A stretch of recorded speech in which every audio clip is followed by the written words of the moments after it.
आप में से काफ़ी सारे लोगों को ये लगता होगा कि टेस्टोस्टेरोन सिर्फ आपके मसल बिल्डिंग में ही काम आता है, बट आपकी लो कॉन्फिडेंस, लो एनर्जी, आपका मूड, ये सब भी काफ़ी हद तक आपके टेस्टोस्टेरोन पे ही डिपेंड करता है। अगर वो लो होता है तो ये सारी चीज़ें भी काफ़ी ज़्यादा आपको बिगड़ जाती है। तो इस वीडियो में हम लोग वही बात करने वाले हैं कि 5 ऐसी चीज़ें जो आपकी टेस्टोस्टेरोन को ओवर द टाइम घटाते जा रही है विदाउट यू रियलाइजिंग इट। सबसे पहली चीज़ जो आपकी टेस्टोस्टेरोन पे बहुत ज़्यादा इम्पैक्ट लाता है, that is your poor sleep. आपकी बॉडी को जितना भी रिकवर करना हो, जितना भी कोई हार्मोन्स प्रोड्यूस करना हो, भले ही वो ग्रोथ हार्मोन हो गया, टेस्टोस्टेरोन हो गया या और भी कई सारे हार्मोन्स हो गया, वो ज़्यादा से ज़्यादा तभी कर पाती है जब आप अपने नींद को अच्छे से पूरी करते हो। एंड काफ़ी सारे स्टडीज़ में ये पाया गया है कि जो भी आदमी 6 घंटे से कम अपनी नींद पूरी करता है तो उसमें टेस्टोस्टेरोन भी काफ़ी कम पाया जाता है इन कंपैरिजन उन आदमियों में जो 7 घंटे, 8 घंटे या उससे भी ज़्यादा अपनी नींद पूरी करते हैं। एंड इसका इम्पैक्ट सिर्फ आपको अपनी टेस्टोस्टेरोन पे ही नहीं बल्कि आपकी ओवरऑल प्रोडक्टिविटी, आपकी फोकस, मूड, सब पे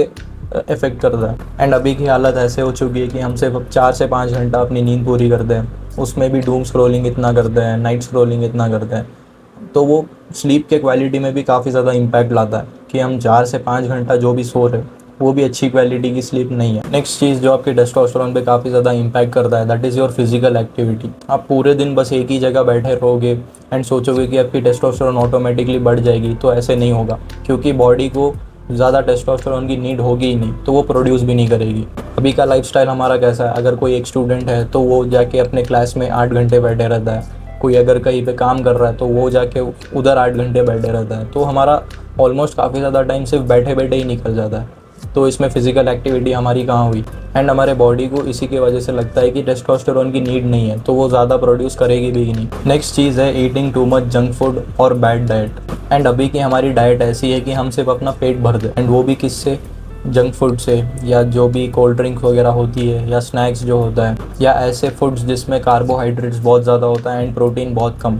तो ऐसी ही चीज़ें आजकल हम लोग खाने लगे हैं एंड यही हमारी एक डाइट बन चुकी है। बट अगर आपको कोई भी अपनी हार्मोन के लेवल्स को मेंटेन करना हो या मसल बिल्डिंग वगैरह करना हो तो उसमें प्रोटीन का, हेल्दी फैट्स का, इन सब का काफ़ी इंपॉर्टेंट रोल होता है। बट हमारी जो अभी बेकार सी डाइट चल रही है उसमें ये सब ना के बराबर होता है। नेक्स्ट चीज़ है आपकी क्रॉनिक स्ट्रेस।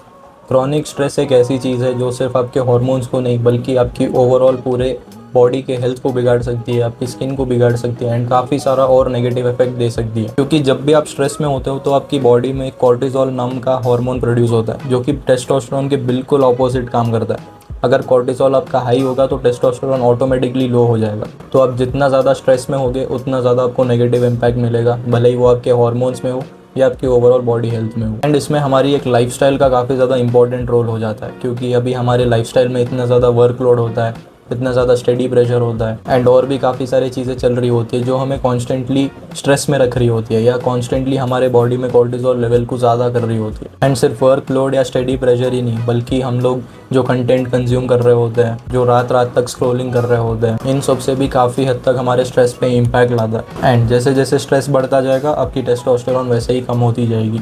नेक्स्ट चीज़ है एक्सेस बॉडी फैट। अगर आपकी बॉडी फैट परसेंटेज, एक हेल्दी बॉडी फैट परसेंटेज जो होती है आपके हाइट एंड आपके एज के हिसाब से उससे ज़्यादा है तो ये भी आपके टेस्टोस्टेरोन को बहुत हद तक रिड्यूस कर सकता है। क्योंकि अगर आपके बॉडी में ज़्यादा फैट हो जाएगा तो हार्मोनल इम्बैलेंस हो जाता है एंड वो आपके टेस्टोस्टेरोन पे भी इम्पैक्ट करता है। नेक्स्ट चीज़ है कि जो आपके फैट टिश्यूज़ होते हैं वो भी आपके ब्रेन को काफ़ी हद तक ये सिग्नल करती है कि आपको उतना ज़्यादा टेस्टोस्टेरोन की नीड नहीं है, तो इस वजह से वो प्रोड्यूस भी नहीं कर पाता। एंड अगर आपको जानना है कि आपका बॉडी फैट परसेंटेज ज़्यादा है, कम है या बैलेंस्ड है तो आप इजीली गूगल वगैरह पे जान सकते हो। नेक्स्ट है excessive alcohol consumption and smoking. आजकल तो जेंजी वगैरह के बीच में ये काफ़ी ज़्यादा कूल बन गया, बट उनको नहीं पता कि ये उनके लिए कितना ज़्यादा नुकसान कर सकता है। तो अगर आप ज़्यादा अल्कोहल कंजप्शन करते हो तो काफ़ी सारे स्टडीज़ में ये भी पाया गया है कि वो टेस्टोस्टेरोन को काफ़ी हद तक रिड्यूस कर देता है। एंड जब आप इसको ओवर द टाइम करने लगते हो तो आपकी बॉडी की एनर्जी में, आपकी बॉडी कैसे रिकवर होती है एंड आपके बॉडी में कैसे हॉर्मोन्स प्रोड्यूस होते हैं, इन सबको ये काफ़ी हद तक इम्बैलेंस कर देता है। नेक्स्ट चीज़ है लैक ऑफ सनलाइट या लैक ऑफ विटामिन डी कह लो। अभी की हमारी लाइफस्टाइल में अगर आप देखो तो हम लोग ज़्यादातर टाइम इंडोर्स में ही बिताते हैं। अगर कोई स्टूडेंट है तो वो ज़्यादातर क्लासरूम में बिताएगा,